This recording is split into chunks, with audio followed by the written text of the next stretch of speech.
Bonjour, dans cette capsule, je vous montre comment ouvrir un bloc-notes OneNote à partir d'Office 365. Donc, pour se connecter, on clique sur Office 365, le lien de raccourci qu'il y a dans Omnivox, dans la section Mes services. On arrive à la page du Cégep, donc ça indique aux étudiants que leur courriel se termine avec etu.cégepromont.ca. Donc, c'est votre prénom, point nom pour la plupart. Si jamais ça ne fonctionne pas, vous pouvez toujours essayer d'ajouter un 2 parce que ça se peut qu'il y ait un doublon. Donc, on met notre courriel, on fait suivant. Ensuite, on ajoute notre mot de passe, qui est le même que pour Omnivox. On fait connecter. On peut cliquer oui ou non, selon ce qu'on veut.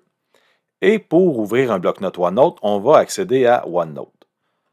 Donc, ici, dans l'exemple, je vais ouvrir un bloc-notes pour la classe. Donc, je vais aller dans bloc-notes pour la classe. Sinon, on va dans les récents. Mais un bloc-notes pour la classe, celui que je vais ouvrir, c'est le portfolio en art visuel. Donc, je vais l'ouvrir. Donc, le portfolio, vous avez remarqué qu'il est ouvert dans un nouvel onglet. Un bloc-notes, c'est un carnet de notes qui est à la façon d'un cartable. Donc, il y a des sections et des pages.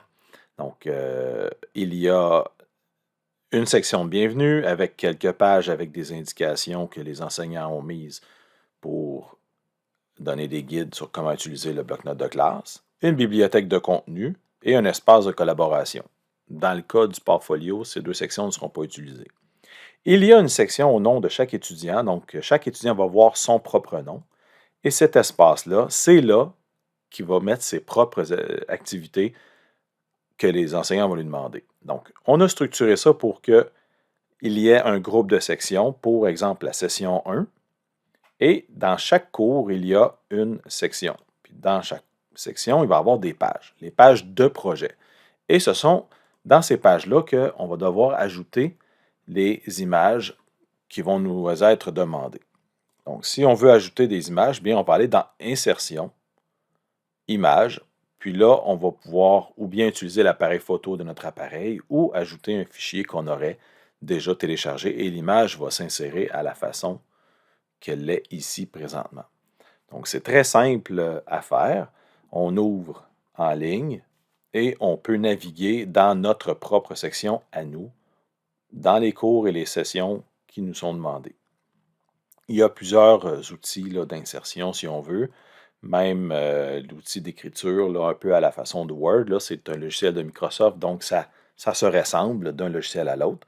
Donc, insertion, image qu'on peut ajouter pour insérer. Si jamais on veut ouvrir dans l'application de bureau, donc dans OneNote complet, si on veut, eh bien, on a juste à cliquer sur le bouton « Ouvrir dans l'application de bureau ».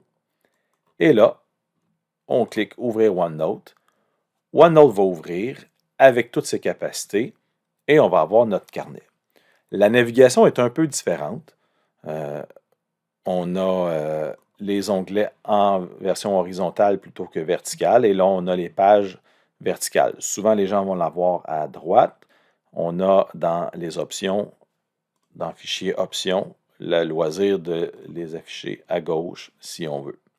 Donc, on utilise la petite flèche de retour pour revenir à l'origine. Donc, voyez-vous, tantôt, on avait des sections de bibliothèque de contenu et d'espace de collaboration. Et bien là, on a la possibilité de le voir d'une structure différente. Donc, on clique sur son nom d'étudiant, on choisit la session, le projet, et on va insérer, avec insertion, les images ou les éléments qui nous sont demandés pour ajouter à notre bloc-notes. Et la prochaine fois, lorsqu'on veut ouvrir notre bloc-notes à partir de OneNote, tout ce qu'on a à faire, c'est d'ouvrir OneNote et on va être directement dans ce bloc-notes-là. Si on en a plusieurs, on peut cliquer ici sur la liste des bloc-notes et choisir le bloc-notes qu'on veut ouvrir. Donc, très simple à utiliser à chaque fois et on n'a pas besoin d'enregistrer parce que OneNote s'enregistre en temps réel.